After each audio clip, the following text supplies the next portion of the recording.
राजधानी रायपुर के main market में करोड़ों की कई संपत्तियों पर वक्फ बोर्ड ने दावा ठोक दिया है। मालवीय रोड और हलवाई लाइन की 40 दुकानों पर वक्फ बोर्ड ने अवैध कब्जा बताया है। बोर्ड का दावा है कि दुकानदार पहले किराएदार थे जो बाद में मालिक बन गए।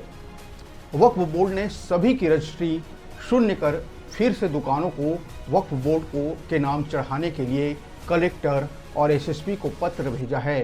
साथ ही सभी दुकानदारों को भी नोटिस जारी किया गया है। रायपुर शहर के बीच मालवीय रोड और हलवाई लाइन की 40 दुकानें वक्फ की संपत्ति रही हैं। इनमें मालवीय रोड स्थित एवन बेकरी, लक्ष्मी इलेक्ट्रॉनिक्स और सटी कई दुकानें हैं। इसी तरह हलवाई लाइन की कई दुकानें भी वक्फ की संपत्ति रही है। बाद में ये सभी दुकानें बिक गई।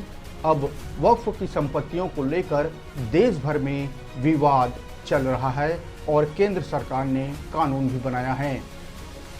इन सब के चलते राज्य वक्फ बोर्ड भी हरकत में आई हैं और अब सभी 40 दुकानदारों को नोटिस जारी किया गया है। सरकारी रिकॉर्ड में अभी भी वक्फ के नाम ये जमीनें हैं, ऐसा वक्फ बोर्ड का दावा है।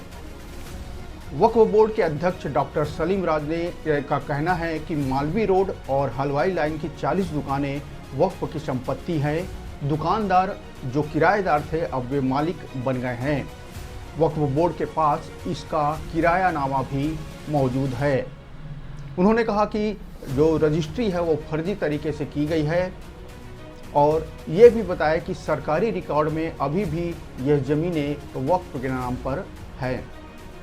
वक्फ बोर्ड के अध्यक्ष सलीम राज ने कहा है कि कलेक्टर और एसपी को वक्फ बोर्ड ने पत्र लिखा है और सारे दस्तावेज भी उपलब्ध कराए हैं। उन्होंने रजिस्ट्री शून्य कर दुकानों को फिर से वक्फ बोर्ड के नाम करने का आग्रह किया है।